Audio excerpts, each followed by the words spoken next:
So we have some pretty big news coming out of Washington, D.C. The $1.9 trillion COVID relief package has passed the Senate. Robert Reich laid out what's in it. We have $1,400 per person, one-time stimulus checks, $300 a month unemployment. Here's the quiet part that not many people talked about, but it's actually a huge deal. $3,000 per child tax credit, which is huge. That's supposed to, according to some analysis, that's supposed to cut child poverty in the U.S. in half. There's also rent assistance, help for small businesses.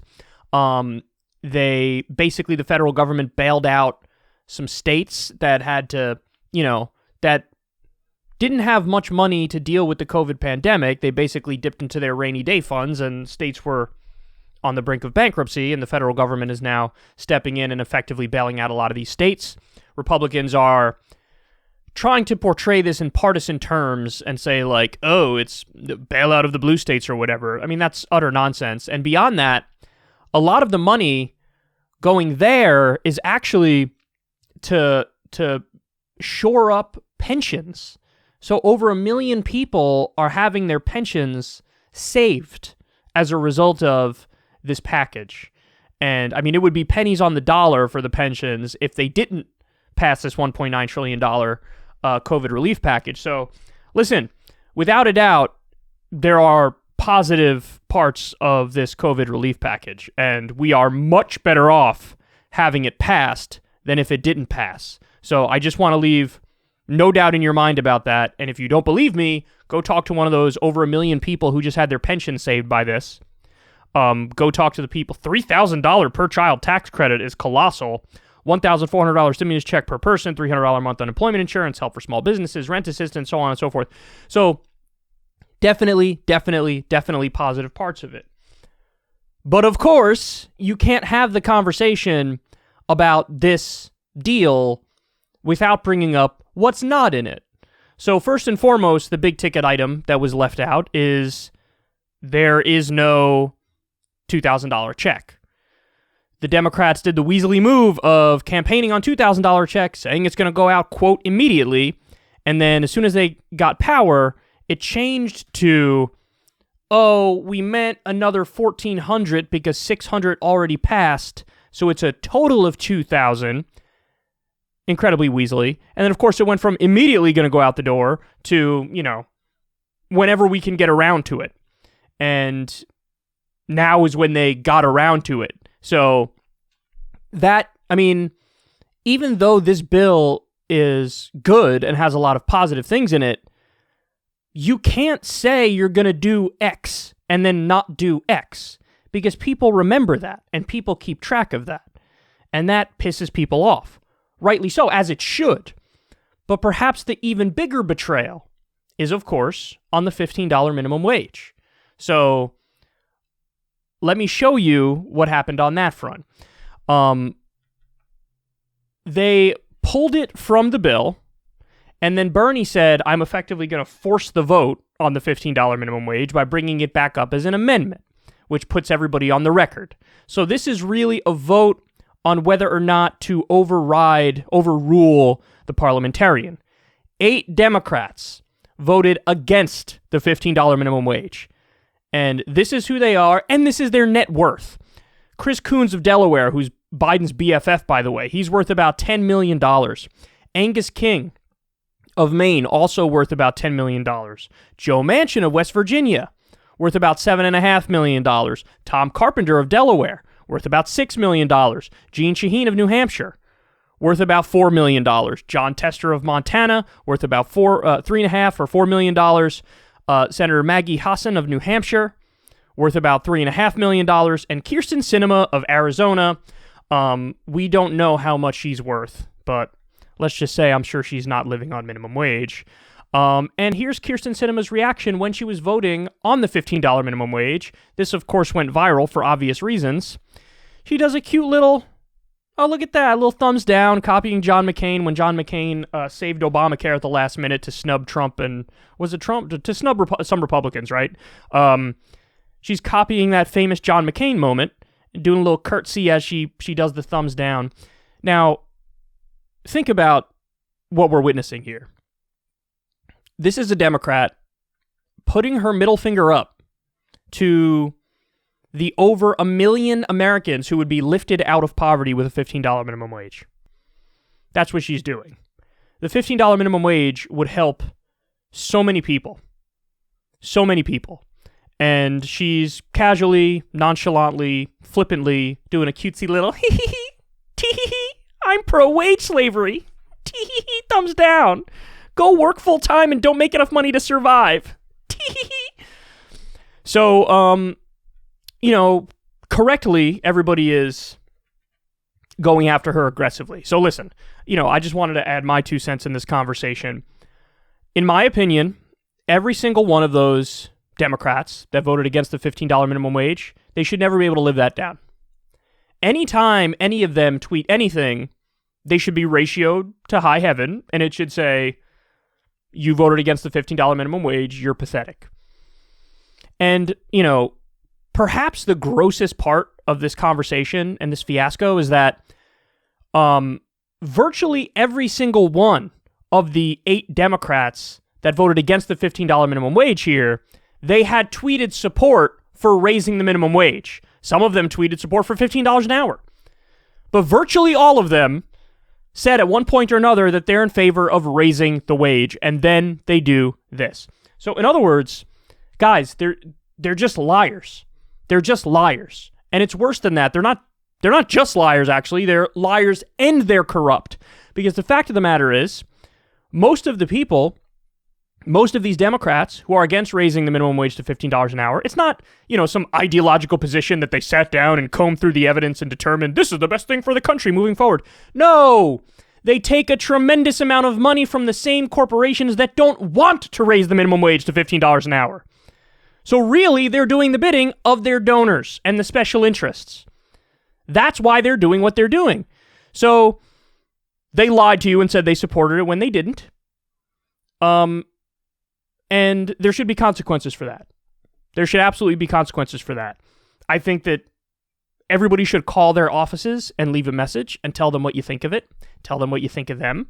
I think there should be primaries against them. And, I don't know how else to say it other than these guys are our enemy. Because they're wolves in sheep's clothing. It's one thing, like every single Republican voted against the minimum wage increase. Every single one. Okay? Not a single one voted for it.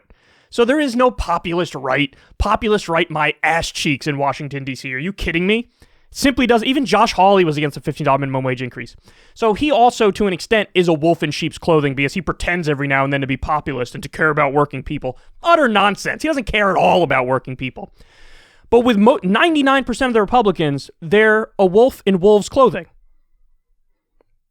With the Democrats, so many of them, the ones who tweeted support for $15 minimum wage and then were against it, they are a wolf in sheep's clothing because they pretend like they're your friend. They pat you on the back and say, oh yeah, I'm with you. I'm fighting for you. I'm for working people. I'm a Democrat. Do you see the D next to my name? And they're not your ally. They're not. And so they should never live this down. They should absolutely be primaried. They should be defeated. Their voicemail boxes should be full of people who are telling them that they're gigantic pieces of shit. They should be ratioed relentlessly where everybody tells them what they think of what they just did. I mean, they just doomed so many people to live in poverty. They just took a pro-wage slavery vote. I don't consider this issue a debatable issue. I really don't. And all the objections, it's just corporate propaganda. This idea of like, it would lead to mass unemployment if we were to raise the minimum wage to $50 an hour. Really? Well, Australia has effectively the equivalent of a $15 an hour minimum wage, right in that ballpark. And guess what? If anything, it's a little more. And guess what? There isn't some sort of hellscape unemployment crisis over there. A lot of Scandinavian countries, they don't even have a minimum wage. What they have is almost universal collective bargaining. So the minimum wage is way more than effectively $15 an hour. And there's no unemployment crisis. We have places in the United States of America, whether it's, I don't know if it's states, but certainly like cities that have $15 minimum wage, it didn't lead to a gigantic unemployment crisis. It just didn't lead to that. So it's not true when they say that. And what they're doing is coming out in favor of wage slavery. I want you to work full time and still not make enough money to survive. That's what they're doing. That is not a defensible position. I repeat, that is not a defensible position. And they deserve whatever the hell they get coming politically. Whatever, and listen, if they lose to Republicans, well, the Republicans aren't for raising the minimum wage either, so they're colossal pieces of shit also. But you know what? You were the one who came out there and said you were in favor of it, and then you didn't support it. So I don't want to hear it. I don't want to hear any of this nonsense. Now, I'm going to even go a step further, though. So these 8 Democrats are our enemies. They're our enemies. Not your ally, they're your enemy. If they're against the big-ticket items that define what it means to be on the left, well, then who are we kidding? They are our enemies. But listen, House progressives, they're pathetically weak, and it's the saddest thing I've ever seen. And it brings me no pleasure to say this, but it's true. So listen, did they fight a little bit? Yes. But the way they fought was, it was the aesthetic, it was the veneer of fighting. So what I mean by that is, they sent a letter to Kamala Harris and said, you better override that parliamentarian, you better overrule that parliamentarian, this is unacceptable, we need to be in favor of the $15 minimum wage. Ro Khanna. It was Ro Khanna, and he got like 23 House progressives to fight with him to say, no, we need to put $15 minimum wage in this bill. Where did they mess up? Well, they messed up when Ro Khanna, the same person who drafted the letter, he went out there and said in an interview, you know, I really want that $15 minimum wage in the $1.9 trillion COVID relief package, but if it's not in there, will I support the package? Yeah, I will. You just gave up all your leverage. You just told him that you're pretend fighting. That's not real fighting. You have to be willing to shoot the hostage. You want to know why Joe Manchin gets everything he wants? Because he's willing to shoot the hostage. He's like, I'm not going to vote for this if you don't do what I want you to do.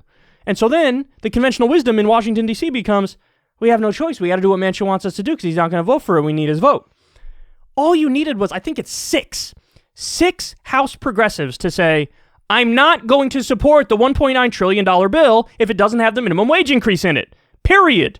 67% of the American people are in favor of a $15 minimum wage. I'm fighting for the people. I'm fighting for working people. I'm trying to raise wages for your average American. So I don't care if you come after me or you're against me or you want to take this fight on against me. I'm on the right side of this. Let's go, son. Knuckle up, bitch. I'll fight you all day long on this. And guess what? If 6 House progressives or more said, we're not going to vote for that unless you put the $15 minimum wage in there, yes, Democratic leadership would come after them. Yes, mainstream media would come after them. Yes, they'd feel a tremendous amount of pressure. But if they actually stood strong and voted as a bloc, they would have had to put the $15 minimum wage back in there. Why? Because this $1.9 trillion relief package is a must pass. And all you need is 51 votes. So you know what happens? If there are more Democrats that say, I'm not going to vote for it unless it has the $15 minimum wage in there, then there are ones who say, I'm not voting for it if it is in there. Math is math. And Biden and Kamala would be forced to try to get Joe Manchin and Kyrsten Sinema and others on board. Now, listen, nominally there were 23, 24 House Democrats that signed on to that letter saying we want the $15 minimum wage in there. Imagine if 23 or 24 of them said, not only do I want it in there, I will not vote for it if it's not in there. Imagine if that happened. They would be forced to put it in, and then you'd be forced to go to work on Joe Manchin and Kyrsten Sinema and these other 8 total Democrats who voted against it. And there's a very good chance we'd get it in there. But that would require not only House Democrats fighting and voting as a block, 23 of them voting as a block, saying you better put it in there, we're not going to vote for it, your bill's not going to get through. You would need that, and then what that would do is basically force Biden's hand and Kamala's hand where they would have to try to do anything they can to get Manchin and Sinema and these other Democrats who are against it. They'd force them to either play nice with them or play hardball with them, either cut a deal with them or destroy them in order to get that $15 minimum wage in there. And listen, in most instances, I'm sure they'd be giving something to them instead of playing hardball with them, but I don't give a fuck.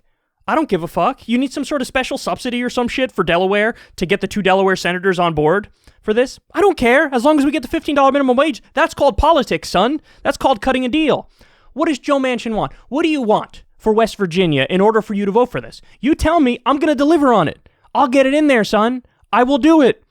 But we need to have a dialogue, and you're going to vote for this $15 minimum wage. I'm sorry. There's no way around it. But they didn't do it. The House progressives didn't fight. They didn't leverage their votes. And then that, of course, in turn, made it so that there was no pressure on Kamala and Biden. And they went the path of least resistance, which is leave the $15 minimum wage out of it. And listen, for those of you who are thinking, well, why can't we revisit this issue? Because they're doing it through reconciliation, which means they need 51 votes. The only way you're going to get that $15 minimum wage pass is if you have 51 votes. You can't do it through regular order with 60 votes. You don't have the votes. You're close to the votes when you need 51. You're close to it. So you needed to do it this way. Because some people say, oh my God, it has nothing to do with COVID. Well, that's debatable whether or not it has anything to do with COVID, but the Republicans do basically whatever they want through reconciliation. The Democrats should have done the same thing, but they had to believe in the $15 minimum wage, and frankly, many of them just don't believe in the $15 minimum wage. But this was our chance to get it, and they didn't get it. They're not going to get it through regular order. They're not going to get the 60 votes. They had a chance to get the 51 votes, but they didn't fight for it. So listen, went back on a giant promise. I'm sorry. You said $2,000 checks immediately. You didn't deliver. You said $15 minimum wage. You didn't deliver.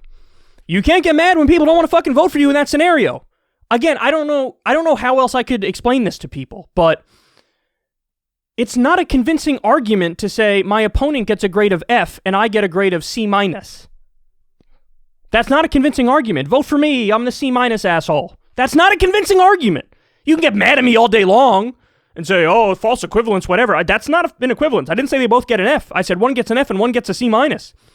But when you say things very clearly, it's just a matter of human nature. If somebody says to you, I'm going to do X, and then they don't do X, you go, you're kind of a piece of shit, aren't you? So they could have done it, but they didn't fight for it, which means they didn't really believe in it, so I don't want to hear it from anybody who's trying to play defense for them. I don't want to hear from anybody. It's pathetic. It's absolutely pathetic, and there should have been $2,000 checks. There should have been $15 minimum wage. It wasn't, and they're going to have to live with those consequences. The $1.9 trillion bill passed. It could have had those things in it, but it didn't have those things in it, which means they didn't want to fight for those things.